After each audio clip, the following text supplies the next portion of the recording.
This podcast is quite different to all the others in this series because you can watch it as well as listen. The video version is on the Always Another Adventure YouTube channel, and that's linked in the show notes.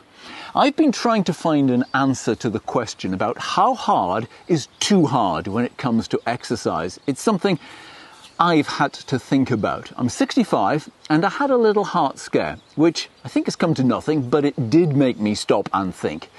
How close to my maximum heart rate should I be hiking, running and cycling? How does any of us know what's too hard, too often or too much? Dr. Peter Clarkson is an NHS Cardiologist based in the Scottish Highlands, very keen and talented rock climber.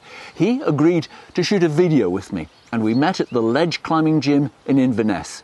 That video is live on YouTube, and after editing it I felt the entire conversation was worth sharing as a podcast because we cover a lot of important ground.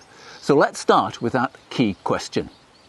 Why is it so difficult for older, particularly endurance athletes, to know how hard to train? That's a really key question, and as cardiologists we have areas which we've got really good evidence for, but we've also got areas which the evidence is rather lacking. Now what we know is that exercise is really good for your cardiovascular system. You've shown that in all your previous videos and parts of the series, which I'm not going to reiterate. But there's always this question is, what is too much? Is there something that's going to cause problems downstream by doing too much exercise? Can we as older athletes do too much? And I'm going to concentrate on the cardiac side of things because rather than pushing yourself to neuromuscular injuries. But the cardiac side of things, there's two things we are concerned about, which is coronary artery calcification and atrial fibrillation. And I'll talk a little bit about both of those. Now, coronary artery calcification means hardening of your arteries. It's more common in men than in women. And we do recognise that people who've been endurance athletes are more prone to getting coronary artery calcification. That means hardening of your arteries, which potentially can cause further cardiac trouble downstream. Now, the information about which people are prone to getting coronary calcification is still in development. One of the largest bits of information came out only last year on it, and I think there's going to be other bits of information over the next decade or so which will help enhance the knowledge we've got already and trying to determine which people are particularly prone to it. Now, what the data is telling us so far is that it's particularly common in men, but it's more prevalent in people who spend a high percentage of the time doing very vigorous exercise. And what we mean by very vigorous exercise is things greater than 9 metabolic equivalents, which is generally heavy rowing, running, pushing yourself very hard on cycling events. And people who spend a large percentage of the time doing that are more prone to coronary artery calcification based on the data we have at the moment. It doesn't seem that the overall duration of exercise makes any difference. If you exercise for longer, it doesn't seem to make any difference in the amount of coronary artery calcification. So to me, what are the current take-home messages about that? What I would probably view that is that you need to spend a significant proportion of your time doing lower intensity exercise as well. We definitely know that doing some high intensity exercise is good for you. It's good for your VO2 max. It's good for your body, full stop, in lots of ways. And I don't want people to stop doing high intensity exercise on the basis of this small risk of coronary artery calcification. But as I said, it's the high percentage that seems to be the trouble. And so I think sticking to the sort of more 80-20 type of exercise that we're told to do, rather than pushing yourself towards a more sort of 50-50 end, is likely to be more protective to your coronary arteries. But we'll find out more information as the decades progress and we get more information on this matter. So 80-20 is probably the better target to aim for. The problems seem to be with people who just go out to beast themselves every time. That's right, yeah. I mean, what came out of the data is the people who are spending a high percentage of the time doing very vigorous exercise. So it's not the overall duration, it's the percentage of the time. And so it's, as you say, it's that high percentage. If I'm going out to exercise, I need to thrash myself. Is there something you should look for to check whether or not you've got this No, calcification? unfortunately there's not. The studies on this are all based on CT scans of your heart. And the CT scans, I wouldn't recommend people get CT scans of your heart to determine it, because you need to irradiate your chest and to do so. But the data's coming from it from looking at serial CT scans. We don't have a biomarker. There's not something physically evident by looking at someone from the outside. Me as a cardiologist, I can't tell who's got coronary artery calcification without recourse to X-rays. What are the warning signs? What are the things a person should look out for and say, oh, hang on, I need to get checked? The chest pains is the thing that most people with coronary artery calcification get. Now, a lot of people... So what sort of chest pain? Yeah, central chest pain on exercise. So if you're getting a discomfort in your chest that's not easily to localize, most cardiac chest pains, we see people putting a hand on their chest and saying it's somewhere in here.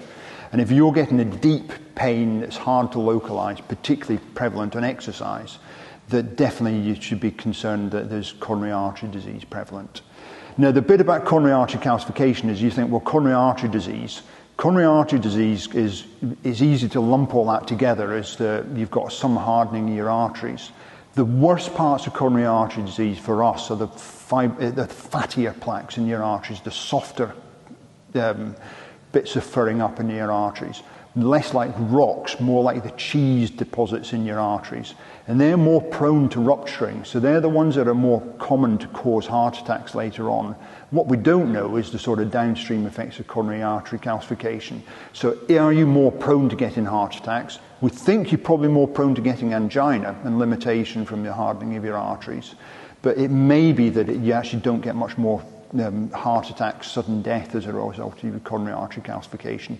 We just don't know because the data is just not there in abundance because of the difficulties we have in population screening when it relies on CT scans. Right, so you might have the hardening of the arteries, might not be doing you any harm, really. But it's better not to have it. Yeah, I mean, if I was given the choice of normal, completely normal arteries versus coronary artery calcification, of course you're going to choose the normal ones. But if I was given the choice of hard calcified arteries versus ones that are filled with fatty plaque, I would definitely choose the calcified arteries. You don't really get a choice like that in life, though. But, okay. But you don't have to choose your patients, either. Yeah. But you were saying some data was showing that people who do have a sudden death after this tends to be on those athletes who are sponsored, which surprised me because you'd have thought they'd be the elite. So if we look at people who die during sporting events, the things like the London Marathon, the big mass population events, there is definitely a correlation between the people who are heavily sponsored and the people who are not doing it for sponsorship. Oh, right. So the sponsorship could maybe just be where you're raising money for a charity. Yeah. It might not be you're sponsored by some equipment company. No, it's generally people who are raising money for altruistic causes. And that's a great thing. But what is thought is that these people have a different threshold for saying, actually, I need to do this on this day. I don't feel very well. I'm going to turn up and do it anyway. And I think the advice we'd now give people is that even if you're sponsored, that if you're feeling ill on the day when you're going to be doing a long endurance event, please don't do it. It's much better to look after your body rather than thinking, I'll get through it, I'll wing it, I'll be fine. Because they probably are pushing yourself at a higher risk by continuing to perform endurance events when you are ill. And I think that there's a psychology amongst the sort of people who are sponsored and have raised a lot of money to make sure that they're doing due diligence to their sponsors and that they are more likely to continue to undertake the exercise when actually, if they weren't sponsored on the day, they'd probably spend it tucked in bed. Yeah. My niece is doing the London Marathon. I'm going to have to mention this to her.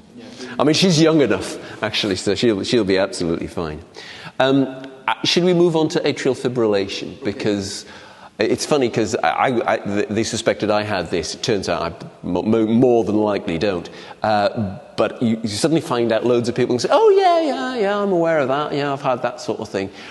Could you explain to me what it is, and the other one as well, like the flutter, and why this could be the other thing for endurance athletes to be aware of? So there's two things, and they're linked, which is atrial flutter and atrial fibrillation. So our heart works that you've got the atria on the top, which is where the rhythm starts from, and that's like a booster pump. It pushes a bit of extra blood into the ventricles, which the ventricles are the main chambers that push blood into your lungs or around the body. So is that the boom boom? Is that the first boom or not? No, it's not actually. Okay, sorry, I just wondered if it was. No, it's not. That's actually closure of your valves, okay, rather than the contraction itself is the boom boom. So the atria where the rhythm originates from.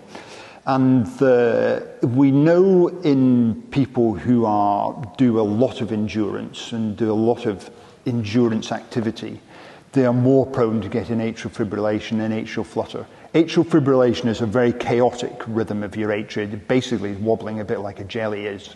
Atrial flutter is an electric circuit caught up in a rhythm going around about 5 times a second around your right atrium that then propagates into your atria, which means it's still inefficient. It means your heart's running at a faster speed. It's not got that contraction booster pump, ventricles then contracting and pushing blood into the lungs or around your systemic circulation.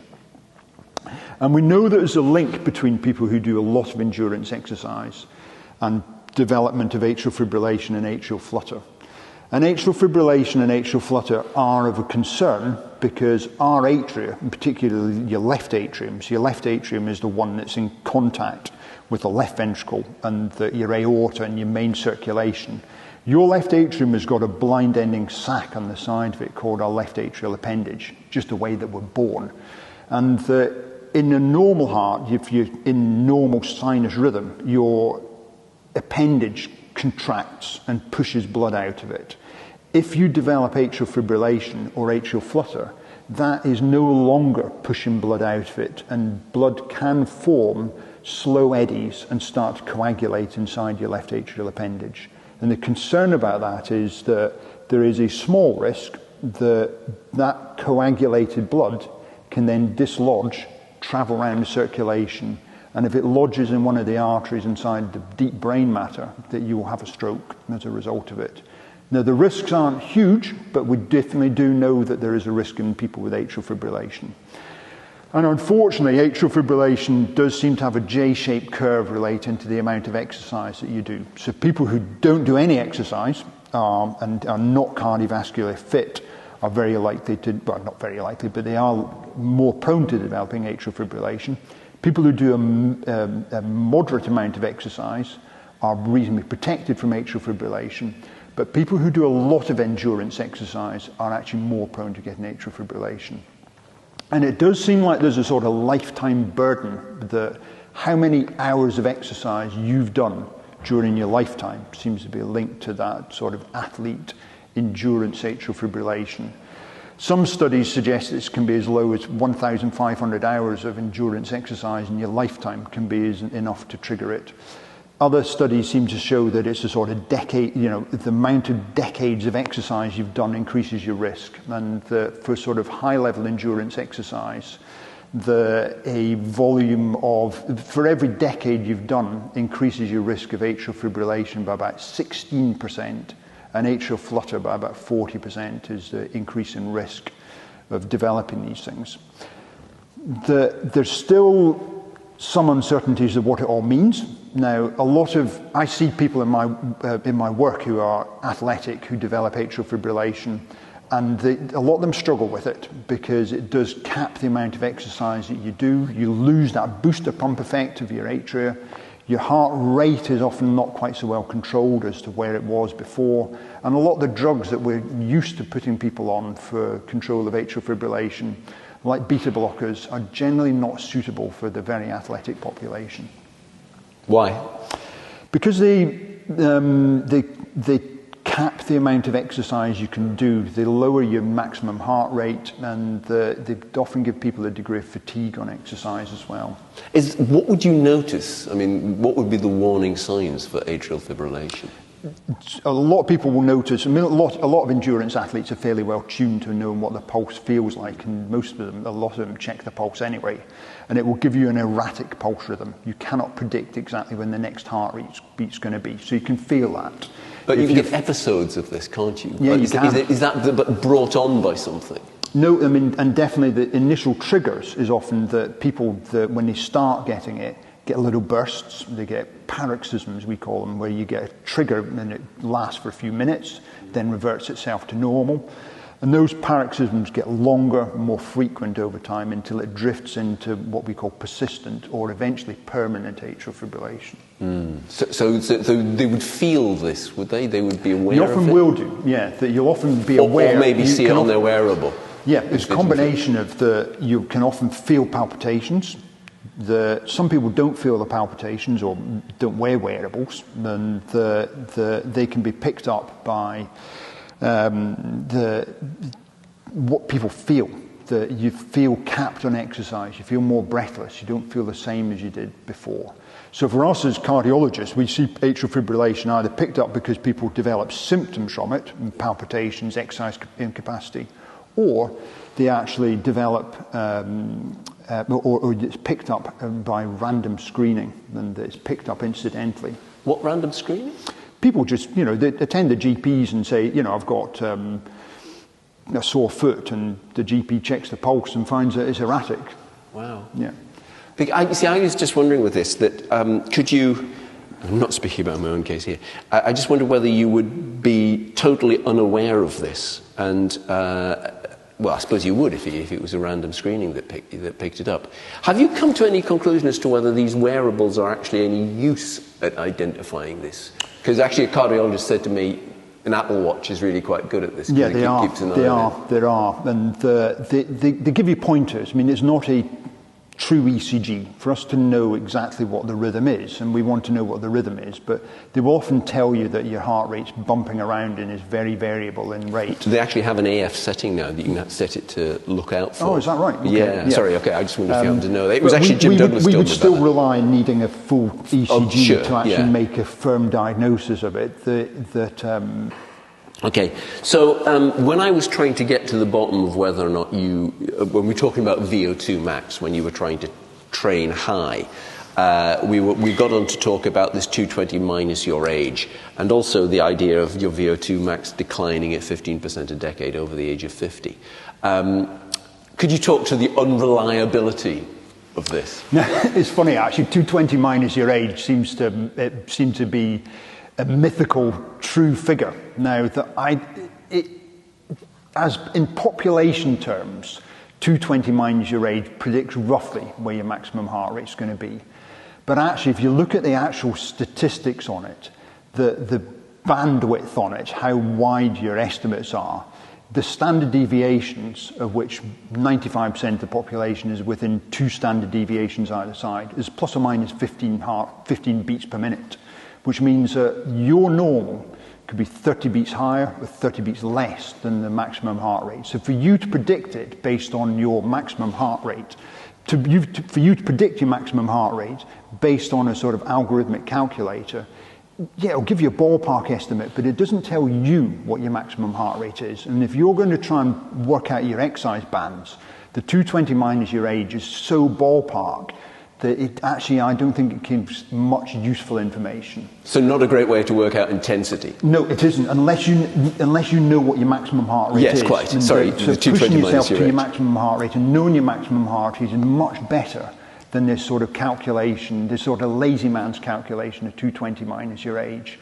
And I mean, 220 minus your age, I think it's bizarre to think that the number of times your planet has circulated our nearest star, the sort of astrological significance of that actually translates into a physiological system where your heart rate declines by 1 beat per each time it rotates around is frankly ludicrous.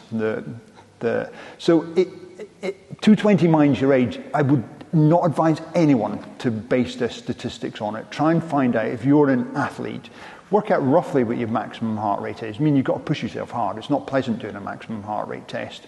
And in some people, if you've got other health conditions, it's not suitable to do a maximum heart rate test. If you've got other physical cardiovascular limitations that mean that pushing your heart rate to the maximum is not advisable. But actually, for most people, most older athletes who are otherwise fit and healthy, knowing roughly where your maximums are is going to help you determine which zones you should be working in much better than the sort of algorithmic 220 minus your age. And the importance of VO2 max is such that it is still worth training that, because it's so much easier, isn't it? You're talking about how hard it is so much easier to go out and do long, slow runs, long, slow rides, because you tend to go there, because actually they're going hard hats.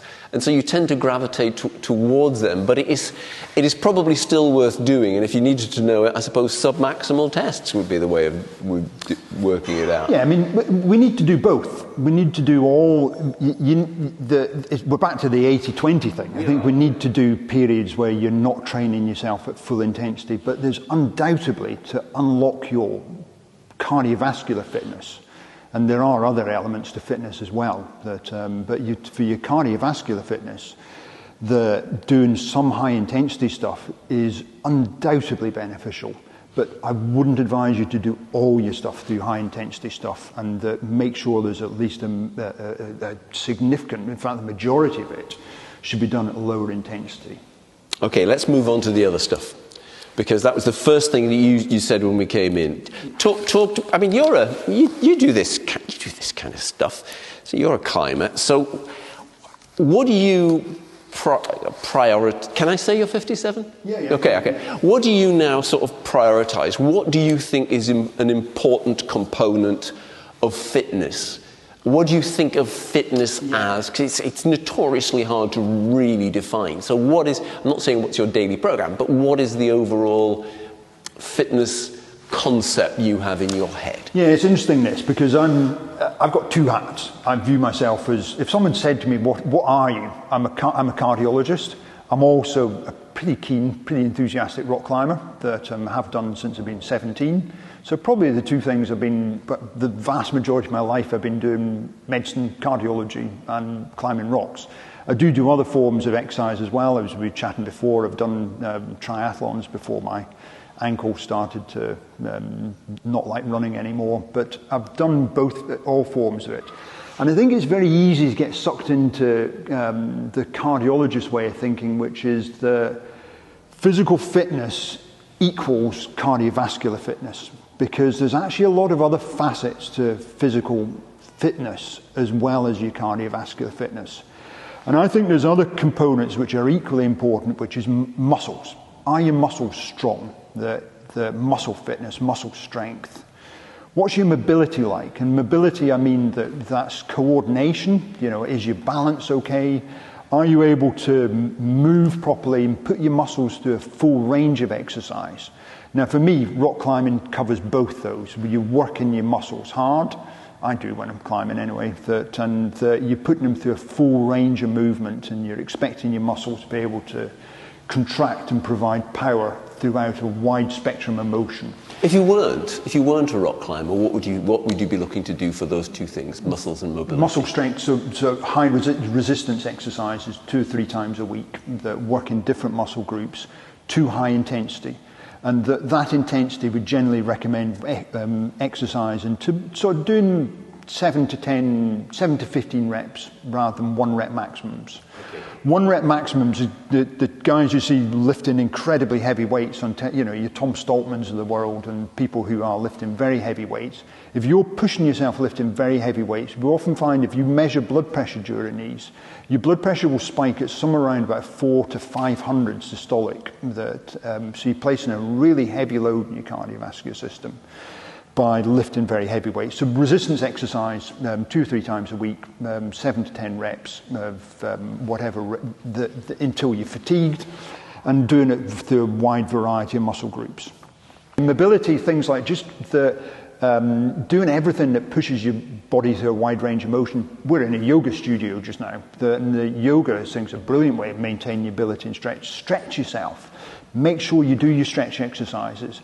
Being strong, so you find that people who spend a lot of time on their bicycles, they're really strong on a bike, but that's through a limited range of motion. You can only push your muscles through a narrow band, and for us to get to be strong and to protect yourself physically in later life, the more muscle fitness you've got over a wider range of motion is really important.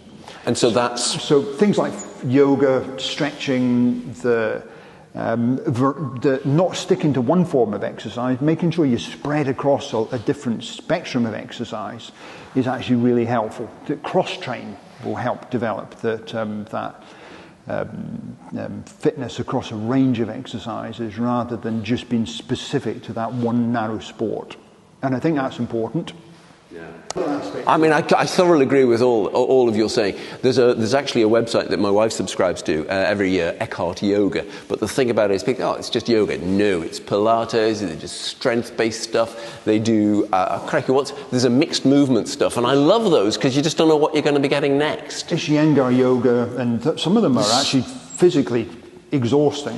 But there's some that aren't. It's not all breathing and umming, and a lot of people think that that's all it is. It's there's chanting, and so many more women do this than blokes.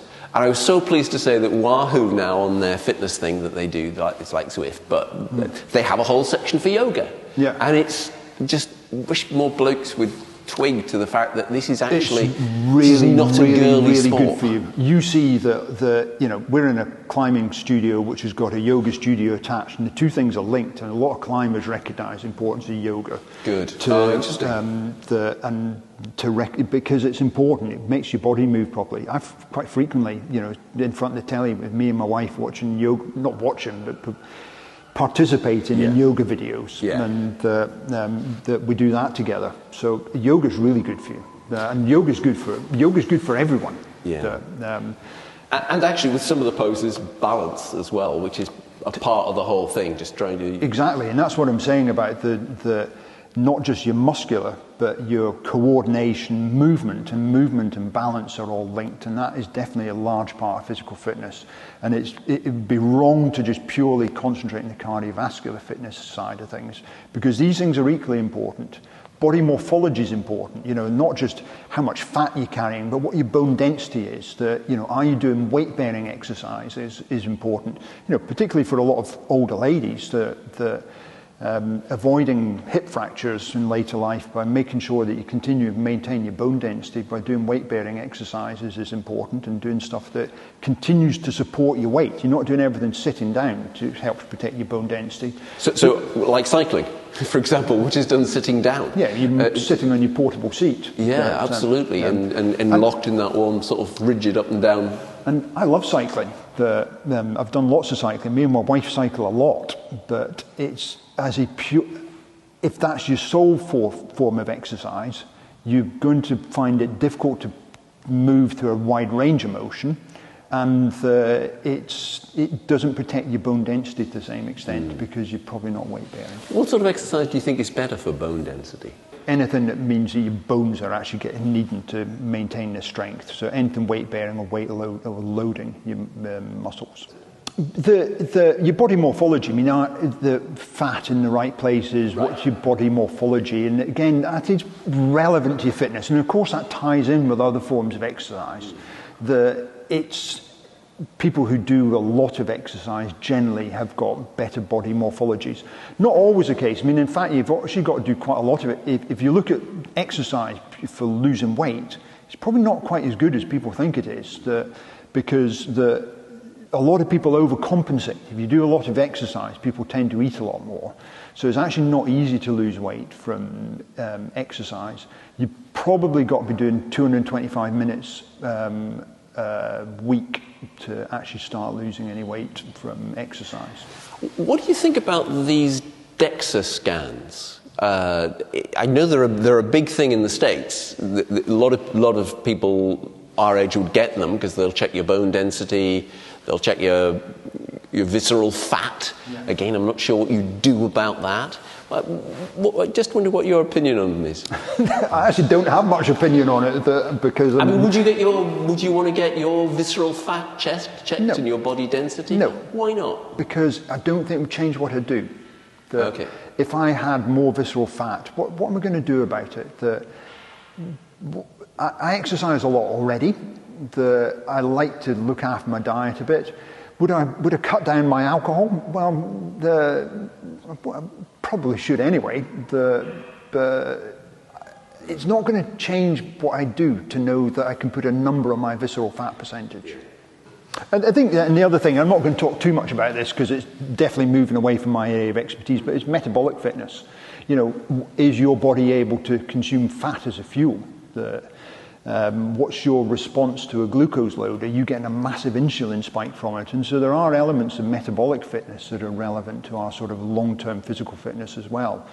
And again, you can train for these. You know, you can actually train your body by what you're eating and what time of day you're doing exercises to whether it's actually using fat as a predominant source of fuel or whether you're using mostly carbohydrates. I find that absolutely fascinating. I do as well. But I'm definitely not an expert on it. And I'm trying to get to the point of how difficult it is for you guys to give advice that's general, because you get someone, you said to me earlier, you get someone coming in to see you and go, well, how much should I exercise, doc? Yeah. And it's not an easy question to answer. It's actually really difficult because people want us to come out with a number. Just tell me what to do. Based on a pure, you know, this is what the number you should be exercising to. And a lot of, I know colleagues that will give answers based on the 220 minus your age formula, plus or minus a sort of correction factor, depending on what they think you should be doing.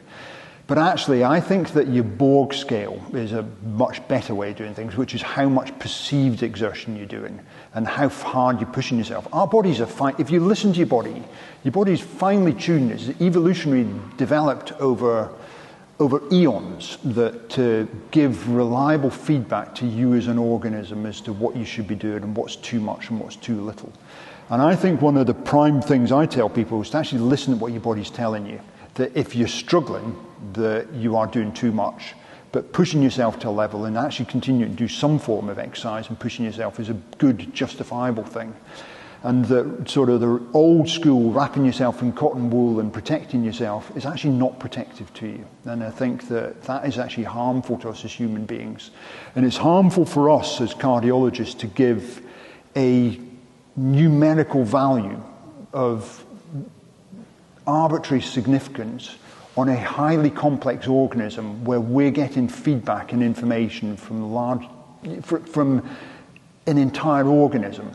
And to try to break that down into just one solitary number is not useful. I tell people to, depending on what their cardiovascular condition is, and of course they do vary. And they're sick when they come to see you. Usually. Yeah, variable levels. But you know, people want to know how hard to push themselves. And I generally try and get the cardiac rehabilitation process afterwards to try and get people relatively back to normal, doing plenty of cardiovascular exercise, but being aware of what the body's telling them and trying to listen to signals that are coming back from your body to tell you what you should and shouldn't be doing, rather than it being sort of, you should be exercising to a heart rate of 126 per minute for 28 minutes per week, and push yourself to 135 on a couple of other occasions. That is, I don't agree with that. So the exercise we should be doing, and we're getting back to the 80-20 here, we're probably ending where we began. What would you say the body should be feeling like at the time? So when you're doing your hard sessions should feel hard. This is variable depending on whether you are ill from a cardiovascular disease or whether you are a fit, aging athlete like you and me, whether you're in that population. In the fit aging athletes, I think listen to your body, that sticking rigidly to a program that you've come up with months in advance, you're probably going to get injured. If you don't listen to your body enough, you're going to run into trouble. Listen to what it's telling you. Do your hard sessions hard, but do plenty of moderate level sessions as well. And they should be, what's your key for that? Keep just I like your ones of if you're exercising, try and breathe through your nose, for instance, rather than breathing through your mouth. That sort of level of exercise. Do some resistance exercise. If you're not a rock climber like me, but do something which is working your muscles through a wide range of motion, and try and keep yourself mobile and active with decent balance is important as well. That is Dr. Peter Clarkson, and the full video I made with him is number 13 in my Older Athlete series on the Always Another Adventure YouTube channel. I'm hugely grateful to Peter for all the time he gave to record the interview, and also to answer my follow-up questions and just generally keeping me on the right track. If you've enjoyed it, perhaps you'll consider buying me a virtual coffee. It's just a small payment, and I put that towards the hosting costs for all these episodes. There's a link in the show notes and at alwaysanotheradventure.com. I'm Simon Willis. Thank you for listening. Goodbye.